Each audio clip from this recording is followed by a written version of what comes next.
আসসালামু আলাইকুম দর্শক। একটা বিষয় আপনারা খেয়াল করবেন যে ভোটের মাঠের যে প্রকৃত চিত্র সেটা কিন্তু পাল্টে গেছে। যদিও এখন অনেক চমক বাকি আছে, এই মুহূর্তে যেটি বলা যাচ্ছে না যে এই মুহূর্তে জামাত নিশ্চিতভাবে তারা নির্বাচনী প্রতিযোগিতায় মানে বিএনপিকে চ্যালেঞ্জ দিতে পারবে না। এই কথাটা কিন্তু আসলে বলা যাবে না। বলা যাবে না এই কারণে যে জামাত গত ১ বছরে সময় চেয়েছে। তাদের একটাই ডিমান্ড ছিল যে সময় চেয়েছে। তারা যেটি বোঝে যে যত সময় যাবে বিএনপির প্রতি মানুষ ততই বিরক্ত হবে এবং তারা এই জন্যই কিন্তু বিএনপির দুর্নীতি এবং চাঁদাবাজির বিরুদ্ধে বক্তব্য রেখেছেন। যেহেতু বিএনপি একটা বড় রাজনৈতিক সংগঠন, তারা তাদের অবস্থানটা চতুর্দিকে চতুর্মুখী, সারা বাংলাদেশ বিস্তৃত, তাদের সংখ্যাও বেশি, প্রবলেম বেশি এবং তাদের একটা মূল ভিত্তি আছে বিএনপির, অনেকটা আওয়ামী লীগের মতো নয়। সুতরাং আওয়ামী লীগের জায়গাটা মূলত তারা পূরণ করে ফেলেছে বিএনপি এবং আরও শক্তি বেড়েছে। হয়তো তৃণমূলের আওয়ামী লীগের সাধারণ নেতাকর্মীরাও দলে দলে এই মুহূর্তে বিএনপিতে যোগ দিয়েছে। ফলে বিএনপির যে গণভিত্তি সেটা কিন্তু একটা মজবুত অবস্থান। তো এই মজবুত অবস্থানটাকে কেন্দ্র করে বা পুঁজি করে অনেকেই কিন্তু চাঁদাবাজি, টেন্ডারবাজি, বিভিন্ন ধরনের আহ, রাহাজানি করছে। সেটি কিন্তু গণমাধ্যমে উঠে আসছে এবং জামায়াতে ইসলাম বারবার এই কথাগুলোও বলার চেষ্টা করেছে যে আওয়ামী লীগ যেমন লুটপাট করেছে, দুর্নীতি করেছে, ঠিক আওয়ামী লীগের মতনই আর একটা দল বিএনপি, তারাও একই শাসন কায়েম করবে।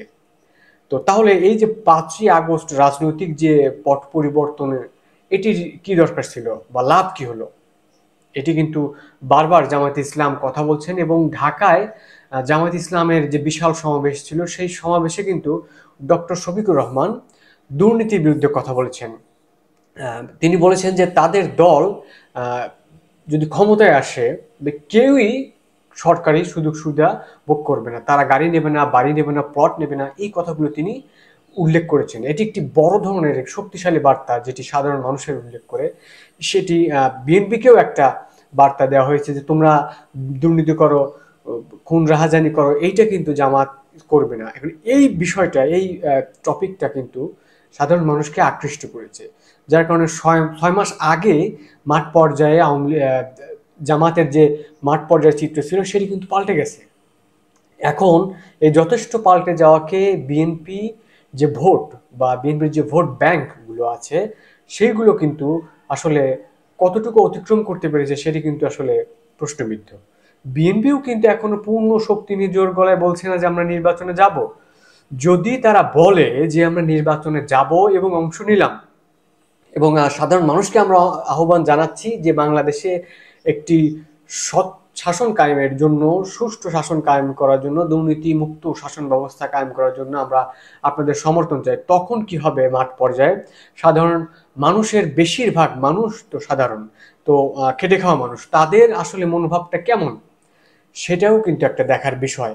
অন্যদিকে বিএনপির প্রসঙ্গটা যে সর্বোচ্চ যে মাত্রায় যাওয়াটা সেটা কিন্তু তারা গেছে। তারা এরপরে আর হয়তো তারা আর কোনো যখন নির্বাচনী প্রচার প্রচারণা চালাবে সেই সময় হয়তো দল জনগণের পাশে থাকবে বা জনগণ দলের পাশে থাকবে, কিন্তু জামাত কিন্তু ইতিমধ্যে তাদের যে সততা, তাদের ন্যায়নিষ্ঠতা, তাদের মানুষের পাশে থাকা এবং সাংগঠনিক যে দক্ষতা সেটি কিন্তু তারা একদম প্রমাণ করেছে এবং জনগণের গ্রহণযোগ্যতা পেয়েছে। এবং খেয়াল করেছেন যে তারা একক প্রার্থী দাঁড় করেছে, প্রত্যেকটি আসনে কে কোন অঞ্চলে প্রার্থী হবে সেটা কিন্তু তারা অলরেডি ব্যক্ত করে ফেলেছে। সমস্যা হবে এইটা বিএনপির জন্য, যে বিএনপি দল যদি একজন প্রার্থী দেয় বিএনপির নামে বা বিএনপি দলের থেকে স্বতন্ত্রভাবে আরো ৫ জন প্রার্থী দাঁড়িয়ে যেতে পারে। ফলে বিএনপির ভোটের নানান বিভক্তি হবে, অর্থাৎ বিএনপির ভোটগুলো মূল যে ক্যান্ডিডেট থাকবেন, মূল প্রার্থী, তিনি তো পাবেনই, আরও যারা বিএনপির স্বতন্ত্র প্রার্থী হচ্ছেন তারা ভোট ভাগাভাগি করে নেবে। এই দিক থেকে জামায়াতের কিন্তু একটা একটা প্রার্থী থাকার জন্য সম্পূর্ণ ভোট জামায়াতই পাবে।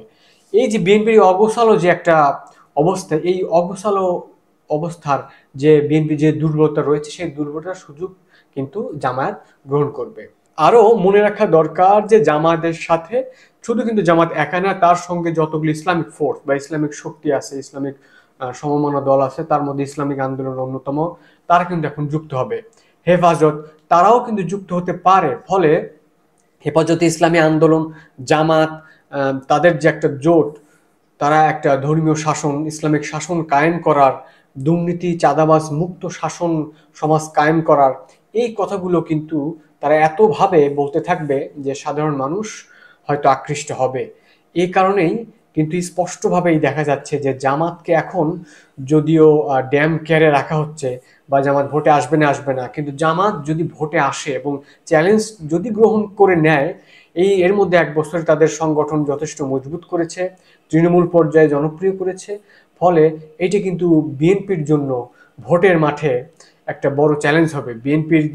বিএনপি এবং আওয়ামী লীগের যে প্রথাগত একটা চিত্র বা নির্বাচনের বা ভোটের মাঠের যে একটা প্রথাগত চিত্র যে হয় বিএনপি না হলে আওয়ামী লীগ, এই বিষয়টা কিন্তু আসলে ভাঙতে চলেছে বা ইতিহাস নতুন করে লিখতে চলেছে জামায়াত ইসলাম।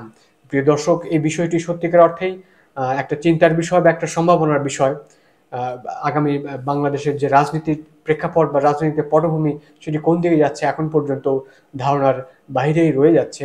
তারপরেও আশা করব যে বাংলাদেশ একটা সুষ্ঠু গণতান্ত্রিক প্রক্রিয়ায় একটা গণতান্ত্রিক সরকার গঠিত হবে।